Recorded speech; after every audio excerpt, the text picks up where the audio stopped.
Dilansir dari media daerah Pos, Kepala Desa Tanjung Karet, Kecamatan Air Besi, Kabupaten Bengkulu Utara Provinsi Bengkulu, diduga cawe-cawe dalam pembangunan jalan produksi tambang. Diketahui pembangunan jalan tersebut tanpa melibatkan dinas yang terkait, sehingga berpotensi rugikan PAD. Setelah diberitakan pembangunan jalan produksi tambang, belum terkonfirmasi dengan Dinas Pendapatan Daerah, melalui sambungan telepon, Kepala Desa Tanjung Karet mengakui bahwa tidak pernah dilakukan musyawarah bersama, baik dengan kepala desa sekitar maupun dengan pihak kecamatan dan Dispenda Kabupaten Bengkulu Utara. Tentu hal tersebut merupakan langkah yang keliru, bagaimana tidak, berkenaan dengan tanggapan yang diberikan Kepala Dispenda Kabupaten Bengkulu Utara tanggal 3 November tahun 2024, Kepala Dispenda mempertanyakan galian C yang diminta untuk menyuplai material.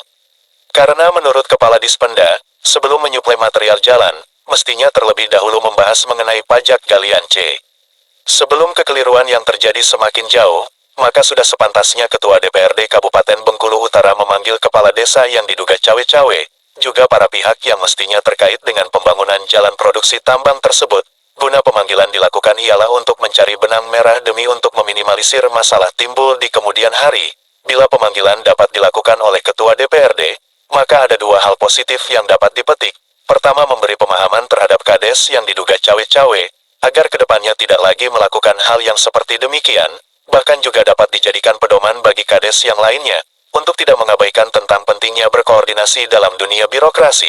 Selanjutnya dampak positif yang bisa dipetik, jika Ketua DPRD melakukan pemanggilan terhadap dinas terkait, melalui pemanggilan yang dimaksud, juga dapat dijadikan kesempatan bagi pihak dinas terkait untuk berkoordinasi dengan pihak perusahaan untuk melengkapi syarat administrasi yang mungkin sebelumnya sempat terabaikan oleh pihak perusahaan, sehingga tidak ada lagi menimbulkan kesan semaunya saja di ruang kerjanya. Saat dikonfirmasi oleh awak media Parmin SIP, beliau menyampaikan, bila tidak dilakukan musyawarah yang diakui Sarkawi selaku Kepala Desa Tanjung Karet, Ketua DPRD Kabupaten Bengkulu Utara juga mengatakan dampak yang timbul atas adanya pembangunan jalan, di kala musim kemarau, maka kebun karet sekitar akan mengalami penurunan produksi getah karet, yang disebabkan oleh debu jalan menutup pori-pori jalan keluarnya getah karet tersebut.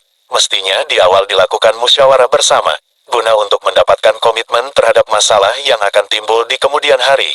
Contohnya komitmen dilakukan penyiraman secara intens agar tidak menimbulkan debu oleh perusahaan, beber Parmin. Lanjut Parmin, sementara untuk pemanggilan, tidak bisa dilakukan secara ujuk-ujuk, karena kami perlu mempelajari terlebih dahulu persoalan seperti apa.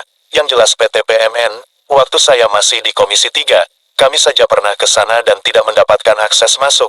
Memang perusahaan tersebut terkesan arogan, AMDAL saja sampai sekarang belum kami terima salinannya, baik itu soft copy maupun hard copy, terang Parmin. Tentu pemanggilan terhadap kades yang cawe-cawe bukanlah perkara yang mudah, apalagi terhadap perusahaan besar seperti PT PMN, karena pada tahun pertama perusahaan operasi, marak terdengar berita bahwa perusahaan tersebut beroperasi meskipun belum mengantongi dokumen AMDAL, oleh karena itu, nyali Ketua DPRD sedang diuji. Dari Kabupaten Bengkulu Utara Provinsi Bengkulu, Mata Publik TV, Yanto dan Erwan, melaporkan.